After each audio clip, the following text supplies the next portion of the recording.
কোটা issue সংক্রান্ত আন্দোলনে সাংবাদিকদের ওপর হামলা, নির্যাতন, পুলিশের গুলি এবং হত্যার নিন্দা জানিয়ে মানববন্ধন করেছে গণমাধ্যম কর্মীরা। শুক্রবার 2 আগস্ট রাজধানীর কারওয়ান বাজার এলাকায় এই মানববন্ধন কর্মসূচি পালন করা হয়। এ সময় বিভিন্ন ইলেকট্রনিক ও প্রিন্ট মিডিয়ার গণমাধ্যম কর্মীরা উপস্থিত ছিলেন। তারা ব্যানার এবং চোখে মুখে কালো কাপড় বেঁধে সাংবাদিক হত্যার প্রতিবাদ জানান। পাশাপাশি গণমাধ্যম কর্মীদের নিরাপত্তার দাবি জানানো হয় এই মানববন্ধনে। মানববন্ধন চলাকালীন গণমাধ্যম কর্মীরা বলেন, সাংবাদিকরা সরকার কিংবা আন্দোলনকারীর কারোর বন্ধু নয়। সাংবাদিকরা বারবার আক্রান্ত হচ্ছে, তারপরেও লিখে যাচ্ছে গণমানুষের কথা, বাংলাদেশের কথা, কিন্তু তারপরেও সাংবাদিকদের ওপর ছোড়া হয় গুলি।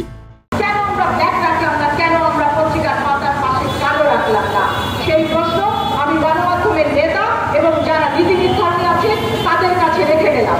আমি সরকারেরও বন্ধু না, আমি আন্দোলনকারীরও বন্ধু না।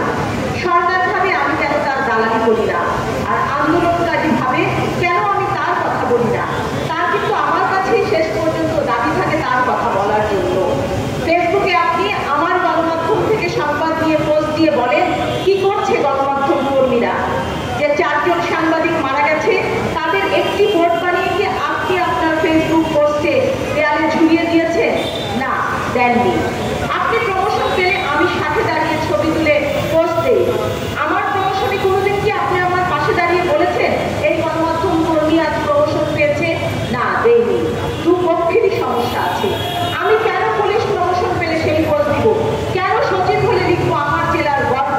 তিনি তো টাকা পাচার করেন, তিনি তো এমন নীতি তৈরি করেন যে নীতিতে আমার সন্তান গুলিবিদ্ধ হয়। তার সন্তান তো এই দেশে পড়াশোনা করে না, আমার সন্তান এই দেশের পাবলিক বিশ্ববিদ্যালয়ে পড়ে। সেই নেতা বলে তুমি রাস্তায় নামো, যার সন্তান সারা বিশ্বের অন্য দেশে পড়ে, তার সন্তান এই দেশে পড়ে না। সেই পুলিশ ঊর্ধ্বতন কর্মকর্তা আপনার বুকে গুলি মারে, যার সন্তান লন্ডনে পড়ে কিংবা যুক্তরাষ্ট্রে পড়ে। সেই সন্তান বলে 500 কর্মী নিয়ে তুমি ঢাকার রাস্তায় আসো, তার সন্তান কিন্তু এই দেশে নেই। আমার আপনার সন্তানই এই দেশের রাজপথে আছে। তাদের ব্যাকগ্রাউন্ডে কে জামাত শিবির করে, কে বিএনপি করে, কে আওয়ামী লীগ করে, কে কোনো রাজনীতি করে না, এই তথ্য তল্লাশি করা হবে, তাতে কোনো কিছু যায় আসে না। খালি একটা কথা বলছি, বাংলাদেশে যে এতগুলো টেলিভিশন আছে, এই টেলিভিশনগুলোতে একটা ঝগড়া শো হয়, যেটা নাম টক শো। এই যে ঝগড়া শো সপ্তাহে প্রায় 250 থেকে 300 বিভিন্ন টেলিভিশনের টক শোর নামে ঝগড়া দেখবেন। আপনারা স্ক্রিনে যে অংশটুকু দেখেন, এটা কিন্তু মানুষকে একটা বোকা বানানোর একটা জায়গা ছাড়া কিছুই নয়।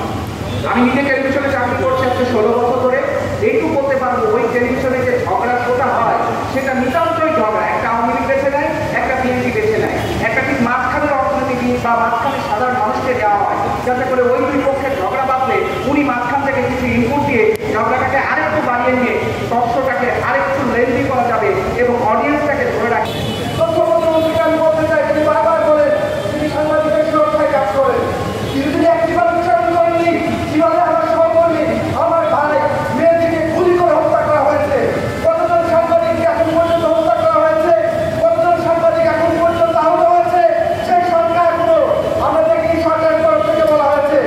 আমি এখন বাংলাদেশ চাইনি যে বাংলাদেশের একজন সাংবাদিককে আমরা দেখতে পেয়েছি আদালতে হাতে দড়ি দিয়ে বেঁধে তাকে নিয়ে যাওয়া হয়েছে। সাংবাদিকতা আমরা সাংবাদিকতার শিক্ষার্থী, আমরা জানি যে সাংবাদিকতা আসলে গণমানুষের হয়ে কথা বলে। সরকার সবসময়, এই সরকারই ভালো, সরকার সবসময় গণমানুষের উপরে নিপীড়ন চালায়, নির্যাতন করে, তারা তাদের দুর্নীতির ঘাটতিতে নানা রকম কর্মী করে। কিন্তু আমরা সাংবাদিকরা অনেক কিছু ফাইট করে চলি, অনেক কিছু চেষ্টা করি যে সরকারের এগেইনস্ট যাতে না হয়ে যায়, একটা ম্যাসাকার না হয়ে যায়। বাংলাদেশ সহ বিভিন্ন বিশ্বের গণমাধ্যম কর্মীরা এখানে এসে কাজ করেছে, তখন তো এত সমস্যা হয়নি, তখন তো সাংবাদিক কর্মীরা এত নিপীড়নের শিকার হয়নি, আমরা শিকার হয়নি, নিহত হয়নি। এই বর্তমান সময় সাংবাদিকরা এত নিপীড়নের শিকার হচ্ছে কেন? আমাদের 4 জন সাংবাদিক মারা গেছে, আমাদের এতগুলো সাংবাদিক আহত হয়েছে, এখনো অনেকে হাসপাতালে আছে, তাদের এখনো চিকিৎসা চলছে। গত জুলাই মাসের শুরু থেকেই কোটা সংস্কার আন্দোলন শুরু হয়। এরপর মাসের মাঝামাঝি সময়ে এই আন্দোলনে উত্তাল হয়ে ওঠে পুরো দেশ। এতে 4 জন সাংবাদিক নিহত হয়। বিজন কুমার, দ্য রিপোর্ট.লাইভ, ঢাকা।